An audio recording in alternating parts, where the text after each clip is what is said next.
അതായത് 19-ാം തീയതി ശനിയാഴ്ച ഞങ്ങൾ ആദ്യം പോണത് ശ്രീരംഗനാഥസ്വാമിയെ കാണാനാണ് കേട്ടോ. ശ്രീരംഗനാഥസ്വാമിയുടെ വിശ്വരൂപ ദർശനം, അതായത് വെളുപ്പിനുള്ള കാഴ്ച, അത് വളരെ വിശേഷപ്പെട്ടതാണ്.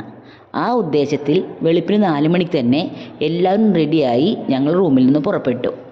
ഞങ്ങളുടെ റൂമിൽ നിന്നും 1 കിലോമീറ്റർ അപ്പുറമാണ് ക്ഷേത്രം. എല്ലാവരും അവിടെ എത്തി, കൃത്യസമയത്തിന് എത്തി. വിശ്വരൂപ ദർശനത്തിന് 100 രൂപയാണ് ചാർജ്. ആ 100 രൂപ ഒട്ടും അധികമല്ല കേട്ടോ. നമ്മളകത്ത് കയറി കാവേരി നദിയിലെ ജലം 3 മൃഗങ്ങളുടെ പുറത്തായി കൊണ്ടുവരുന്നു ഭഗവാൻ അഭിഷേകത്തിന്. ആനയുടെ, വെള്ളക്കുതിരയുടെ, ഒരു കാളയുടെയും പുറത്ത്. അവർ വന്ന ശേഷം, ഭഗവാനെ അഭിഷേകം ചെയ്ത ശേഷം, ഈ മൃഗങ്ങളെ കാണിച്ച ശേഷം മാത്രമേ നമ്മളെ അകത്തേക്ക് കയറ്റുകയുള്ളൂ. ആ സമയത്ത് അവർ ഭഗവാനോട് അവരുടെ ശബ്ദത്തിൽ പ്രാർത്ഥിക്കുന്നത് ഏവരുടെയും കണ്ണിനെ ഈർണിക്കുന്ന കാഴ്ചയാണ് കേട്ടോ. അതിനുശേഷം നമ്മളും തൊഴുത ശേഷം അവിടുത്തെ അമ്പലത്തിലെ കൂറ്റൻ മതിലും തൂണുകളും എല്ലാം വളരെ വിശേഷപ്പെട്ടതാണ് കേട്ടോ കാണാൻ. അതിനുശേഷം കുറച്ച് ഡാൻസും പാട്ടൊക്കെ അവിടെ നിന്ന് ഞങ്ങളുടെ കൂട്ടത്തിലുള്ള നർത്തകിമാരും പാട്ടുകാരൊക്കെ പാടിയും നൃത്തം ചെയ്തൊക്കെ ഫോട്ടോ ഒക്കെ എടുത്തു.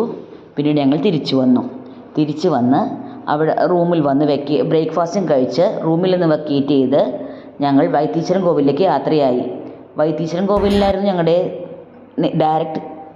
നേരെ വൈത്തീശ്വരൻ കോവിലിലേക്ക് ഞങ്ങൾ പോകുമെന്ന് വിചാരിച്ചിരുന്നെങ്കിലും വഴിയിൽ വെച്ച് സ്വാമിമല എന്ന ബോർഡ് കണ്ടപ്പോൾ അവിടേക്ക് തിരിച്ചു. സ്വാമിമലയിലും അധികം തിരക്കൊന്നും ഉണ്ടായിരുന്നില്ല. മുരുകൻ്റെ അറുപടയിൽ വീടുകളിൽ ഒന്നിൽപ്പെട്ടതാണ് സ്വാമിമല. മലയിലെ മുരുകനെയും കണ്ട് നേരെ വൈത്തീശ്വരൻ കോവിലിലേക്ക്. വൈത്തീശ്വരൻ കോവിലിൽ വൈകുന്നേരമേ ദർശനം കിട്ടുകയുള്ളൂ. കാരണം ഞങ്ങൾ എത്തിയപ്പോൾ നട അടച്ചിരുന്നു. എന്തായാലും ഞങ്ങൾ എത്തിയപ്പോൾ 1:30 മണിയായി. നേരെ നാഡീ ജ്യോത്സ്യം നോക്കേണ്ടവർക്ക് നോക്കുവാൻ വേണ്ടി പോയി. ഹോട്ടലുകാരൻ ഞങ്ങളോട് പറഞ്ഞു വെറും ബിസിനസ്സാണ്, പോകണ്ട എന്ന് പറഞ്ഞിരുന്നെങ്കിലും കൂട്ടത്തിലുള്ള 2-3 പേർക്ക് വളരെ നിർബന്ധമായിരുന്നു അതൊന്ന് കാണണം, എടുക്കണമെന്ന്.